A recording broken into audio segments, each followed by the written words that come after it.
난잡한 시대의 진정한 진보 정신이 무엇인가를 탐색하는 이원복 진보TV입니다.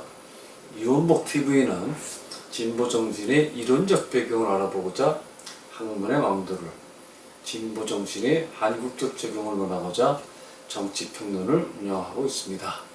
시청자 여러분들의 많은 구독과 좋아요, 응원 댓글 꼭 부탁을 드리겠습니다.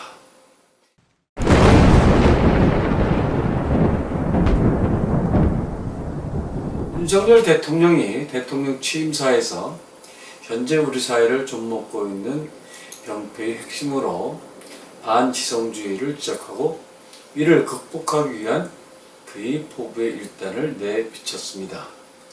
광장에서의 연설이라 많은 얘기를 할 수 없는 환경을 감안할 때 어떤 워딩으로 문제의 전곡을 찔러낼지 좀 걱정했던 것이 사실인데, 이러한 우려를 그는 이 한마디 워딩으로 말끔히 정리하는 것이었습니다. 그의 한국 현대사를 읽는 눈이 제대로 살아있구나 하는 것을 느끼게 해주는 순간이었습니다. 지난 75년간 이 사회를 지배하고 있던 지성과 반지성의 대결 구조를 그는 정확히 읽고 있었던 것으로 짐작해 됩니다.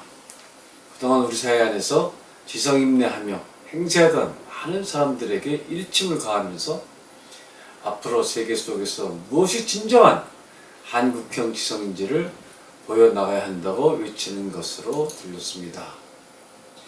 지난 몇 번의 정권을 거치면서 한국 정치가 하루가 다르게 타락하고 지도력이 붕괴되고 있을 때 여러 이유가 있었습니다마는 이 땅의 지성들은 저 땅으로 밀려났고 그 자리를 사이비 지성들이 하나씩 차지하면서 세상을 어지럽게 했던 것이 저간의 사정이었습니다. 사이비들은 언어를 유성하게 바꾸고 곡학아세하면서 대중들을 현혹해 나간 바 있습니다.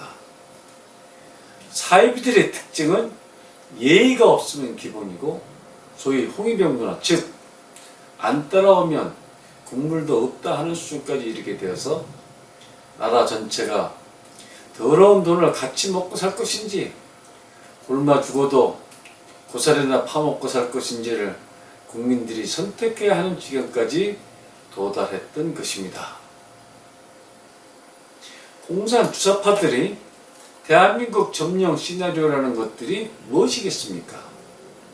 소위 이해찬류의 20년 집권론, 50년 집권론이 무엇이겠습니까? 그게 가능하다고 큰소리친 이유를 살펴봐야 하지 않겠습니까?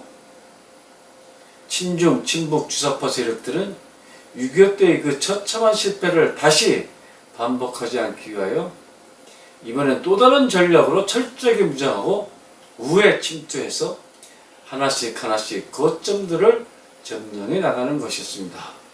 하늘이 도와서 윤석열 지도자를 만들어냈으니 망정이지, 윤석열이 싸우지 아니었다면 이 나라는 그냥 꼴깍하고 넘어갔을 거로 봐야 할 것입니다. 저들의 공산화 전략엔 다음이 세 가지가 핵심입니다. 첫째, 한국인들의 정신을 근본에서부터 바꿔놓겠다. 이를 위해 전교조는 어린 학생들을 언론 방송의 민원 넣는 일반 대중들을 개조해 나가겠다.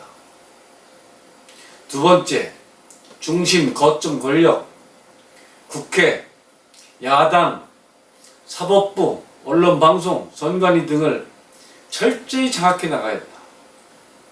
세 번째, 선관위를 통해 모든 선거를 장악해 나간다.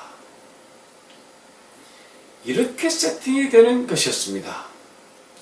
이러니 나라 전체가 반지성이 판치지 않을 수 없었을 것입니다. 방송에 나오는 사람들은 야금야금 이상한 소리들을 하기 시작하고 나중엔 이상한 소리가 오히려 정설인 양 세상을 뒤엎는 것이었습니다. 지금 대한민국은 윤석열 지지 세력 쪽은 지성이고 그것만 벗어나면 바로 반지성, 비지성이 판치는 세상으로 그렇게 투영되고 있습니다. 야당, 아니 이젠 여당이라고 해야 하겠는데 이 동네도 여전히 예스맨들만 우글거리고 대통령에게 아니올시다 제대로 얘기할 수 있는 정치인을 찾아보기가 쉽지가 않습니다. 노라고 얘기할 수 있는 정치인이 없다면 윤석열 정부도 윤석열 정권도 문재인, 김정은, 시진핑 정권과 똑같이 몰락이 기다릴 것이라는 점을 미리 경고해 두는 바입니다. 문재인, 김정은, 시진핑의 받아쓰기 정권에는 지성파가 없다는 것이 정설입니다. 공산 독재하에서 지성파라는 것이 있을 턱이 없습니다. 아닌 것은 아니옵시다 할 수 있을 때만이 전 세계의 자유민주지성사의 이름을 올릴 수 있으면 물론입니다. 여러분 오늘은 여기까지 하겠습니다. 여러분 좋으셨다면 구독과 좋아요, 응원 댓글 꼭 부탁을 드리겠습니다. 여러분의 응원이 저희 방송이 명품 방송이 되는데 결정적인 역할을 해 주실 것입니다. 그럼 다음 시간에 다시 만나 뵙도록 하겠습니다. 그때까지 안녕히 계십시오. 감사합니다.